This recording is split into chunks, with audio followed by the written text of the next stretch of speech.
안녕하세요. 7월 23일 이사야서 46장 1절로 13절 업고 품고 구하여 내리라. 우상들이 얼마나 험한 존재인지 폭로하십니다. 반면 하나님께서는 지금까지 이스라엘을 업고 품어서 인도하셨고 앞으로도 반드시 구원해 내실 것을 거듭 확인해 주십니다. 오직 공의의 하나님께서 모든 것을 의탁하라 하고 격려하십니다. 먼저 1절과 2절 바벨론 우상의 무능과 파멸을 예고하십니다. 1절 읽겠습니다. 벨은 엎드러졌고 누보는 구부러졌도다. 그들의 우상들은 짐승과 갇히게 실렸으니 너희가 떠매고 다니던 그것들이 피곤한 짐승의 무거운 짐이 되었도다. 그들은 구부러졌고 그들은 일제히 엎드러졌으므로 그 짐을 구하여 내지 못하고 자기들도 잡혀갔느니라. 이스라엘은 멸망을 경험했습니다. 여호와 하나님을 향해 의문을 품고 있는 포로지에 지금 있습니다. 나라를 빼앗기고 예루살렘은 철저히 유린되었습니다. 반면 끌려온 바벨론에는 엄청난 신전들이 존재하고 있었습니다. 그 신전과 우상들의 크기는 이스라엘 사람들에게는 너무도 충격적인 모습이었을 것입니다. 많은 이들이 그 규모에 우선 압도되었을 것이죠. 그런 그들에게 하나님께서는 그들이 얼마나 어리석은 짓을 벌이고 있는지 고발하십니다. 그리고 오히려 조롱하십니다. 벨이라는 우상을 언급하시죠. 주인이라는 뜻입니다. 바벨론의 주신 마르둑을 말하는 것입니다. 느보는 바벨론 갈대아 왕조의 수호신으로 섬겨졌습니다. 지혜와 문학을 관장하는 대변자로 여겨졌습니다. 벨의 아들로 또한 여겨지는 우상이었습니다. 왕들은 그 느보라는 이름을 자신들의 이름에 넣어 사용했습니다. 가장 인기 있는 두 신이었습니다. 그러나 벨과 느보는 엎드려졌고 구부러졌다 하십니다. 그들이 전쟁의 위기에 섬기는 자들에게 운반되는 모습을 말하는 것일 수도 있습니다. 또는 적들에게 함락되어 넘어뜨려진 모습을 말하는 것일 수도 있습니다. 어찌되었든 그들이 짐승과 갇히게 실려서 그들이 떼매고 다녔다라는 것을 강조하시는 것입니다. 특별히 짐승과 가축이라 하시죠. 가축은 인간에게 채찍과 매로 길들여지는 짐승입니다. 생명 없는 나무와 새와 돌 조각이 생명이 살아있는 길들여진 짐승에게 짐이 되었다고 고발하시는 것이죠. 아이러니한 것입니다. 조롱하는 것이죠.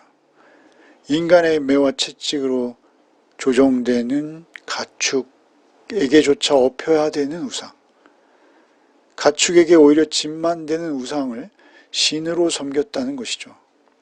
그들이 결국 전쟁에 패하자 그 짐을 구하지도 못할 뿐 아니라 자신들도 적에게 잡혔다라고 고발하시는 것이죠. 결국 우상을 숭배함으로 무거운 나무 조각 신들을 땀을 뻘뻘 흘리며 도망 중에도 생명처럼 아낀 것이죠. 그러나 그것으로 인해서 오히려 포로가 되었고 우상들은 적들의 전리품으로 빼앗긴 것이죠. 그리고 그들 스스로도 잡혀간 것을 말씀하십니다. 반면 하나님께서는 정반대로 오히려 이스라엘을 업고 품어주셨다라고 그들의 기억을 상기시키십니다. 그리고 앞으로도 결국 구원해 내실 것을 약속하시는 3, 4절을 읽겠습니다. 야곱의 집이여 이스라엘 집에 남은 모든 자여 내게 들을지어다. 배에서 태어남으로부터 내게 안겼고 태에서 남으로부터 내게 업힌 너희여 너희가 노년에 이르기까지 내가 그리하겠고 백발이 되기까지 내가 너희를 품을 것이라. 내가 지었은즉 내가 업을 것이요 내가 품고 구하여 내리라. 야곱의 집, 이스라엘 집의 남유다와 북이스라엘 모두를 지칭하시는 것입니다. 남은 자, 아직 살아 생존하는 자들로 오직 하나님의 은혜를 입은 자를 말씀하시는 것입니다. 그들에게 들으라고 말씀하십니다. 너희들은 배에서 태어남으로 내게 안겼다라고 하십니다. 바벨론은 우상들을 업고 짐승에 실어서 짐으로 날랐지만 하나님께서는 오히려 업으십니다. 여기서 태어난다라는 것은 이스라엘 민족의 태동, 출애굽을 의미합니다. 출애굽기 19장 4절에 이렇게 기록하고 있죠. 내가 어떻게 독수리 날개로 너희를 업어 내게로 인도하였음을 너희가 보았느니라. 독수리 날개로 업었다 하십니다. 자기 아들을 안는 것 같이 안았다라는 표현도 등장하죠. 신명기 1장 31절에 광야에서 너희가 당하였거니와 사람이 자기의 아들을 안는 것 같이 너희 하나님 여호와께서 너희가 걸어온 길에서 너희를 안으사 이곳까지 이르게 하셨느니라. 모세가 광야를 돌아보며 안았다 이렇게 표현하세요. 비록 지금 그들이 포로지에 어려움이 있지만 하나님께서는 목자가 양을 안아서 인도하는 것 같이 그들을 가장 안전하게 지키신다고 하십니다. 특별히 그들이 노년에 이르기까지, 놀라운 것은 백발이 되기까지, 참으로 무력해져서 아무런 힘도 쓸 수 없을 때까지, 그들의 존재가 끝날 때까지 변함없이 그렇게 보호하시겠다 약속을 주시는 것이죠. 이어지는 5절에서 7절은 참 하나님과 거짓 우상을 대조하십니다. 5절부터 읽겠습니다. 너희가 나를 누구에게 비기며 누구와 짝하며 누구와 비교하여 서로 같다 하겠느냐. 사람들이 주머니에서 금을 쏟아내며 은을 저울에 달아 도금장이에게 주고 그것으로 신을 만들게 하고 그것을 엎드려 경배하며 그것을 들어 어깨에 메어다가 그의 처소에 두면 그것이 서 있고 거기에서 능히 움직이지 못하며 그에게 부르짖어도 능히 응답하지 못하며 고난에서 구하여내지도 못하느니라. 우상과 하나님을 각각 설명하신 하나님께서는 이제 우상과 자신을 비교해보라 하십니다. 하나님은 어떤 존재와도 비교가 불가하다라고 말씀하시는 것이죠. 우상은 오히려 우상을 섬기는 자들이 주머니로부터 금, 은을 털어낸다고 고발하십니다. 자신들의 돈을 내어서 우상을 세공업자 도금장에게 맡겨 신을 주문합니다. 그들은 우상을 가져다 놓고 그것에 절하며 엎드려 경배하는 모습, 그것을 그대로 묘사하십니다. 자기가 스스로 만든 것, 그것에 절하는 것이죠. 얼마나 어리석은가. 그런 존재가 어떻게 그들의 부르짖음에 응답할 수 있으며 그들을 고난에서 건져낼 수 있는가. 너희들도 한번 생각해보라 하고 말씀하시는 것입니다. 이어지는 8절로 10절은 예언의 뜻과 이루시는 참 하나님에 대한 각성을 촉구하시는 것입니다. 8절부터 읽겠습니다. 너희 패역한 자들아 이 일을 기억하고 장부가 되라. 이 일을 마음에 두라. 너희는 옛 정리를 기억하라. 나는 하나님이라. 나 외에 다른 이가 없느니라. 나는 하나님이니라. 나 같은 이가 없느니라. 내가 시초부터 종말을 알리며 아직 이루지 않은 일을 옛적부터 보이고 이르기를 나의 뜻이 설 것이니 내가 나의 모든 기뻐하는 것을 이루리라 했노라. 그렇게 사태가 분명함에도 하나님에게 패역하게 행하는 무리가 아직도 있었습니다. 패역하다라는 히브리어는 단순히 도덕적인 타락, 윤리적인 범죄 이런 것이 아닙니다. 언약 관계를 파기하고 율법에 대해 전면적인 거부한 상태를 패역하다라고 말합니다. 그럼에도 하나님께서는 그들을 포기하지 않으십니다. 그리고 부르십니다. 패역한 자들아 옛일을 기억하라 하십니다. 장부가 되라고도 하십니다. 이 일을 마음에 두라고 하십니다. 이 원어는 우리가 잘 아는 슈브의 사역 능동형입니다. 이 일을 마음에 두라라는 것은 슈브, 너희들 마음을 돌려놓으라 라는 의미입니다.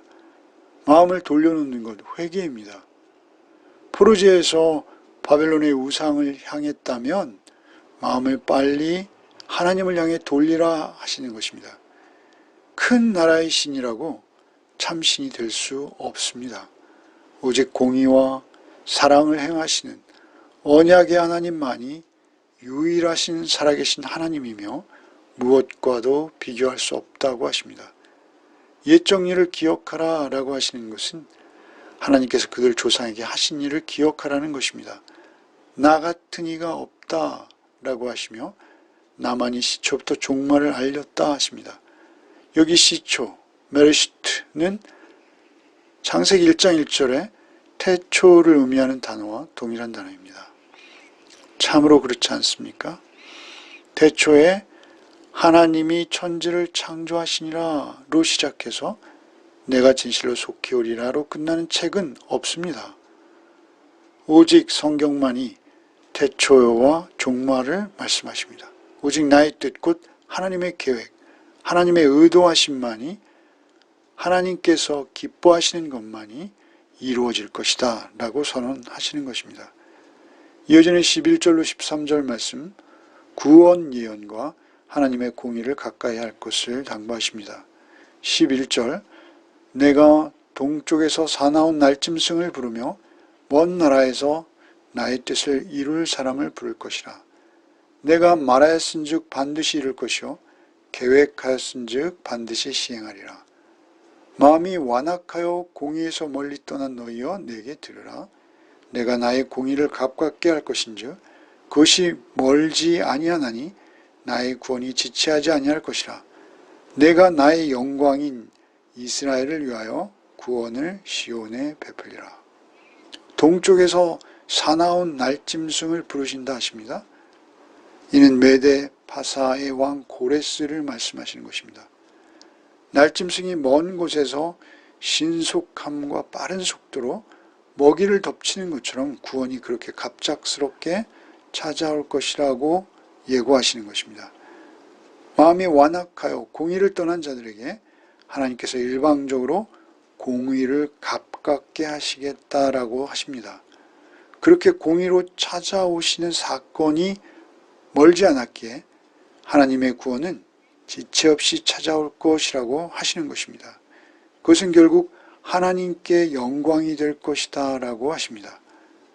이는 1차적으로 고레스의 구원을 말하는 것이요, 종말론적으로 더 앞으로는 예수 그리스도를 통해서 의롭지 않은 자를 의롭게 하실 구원 사건을 이루는 것으로 보아야 합니다.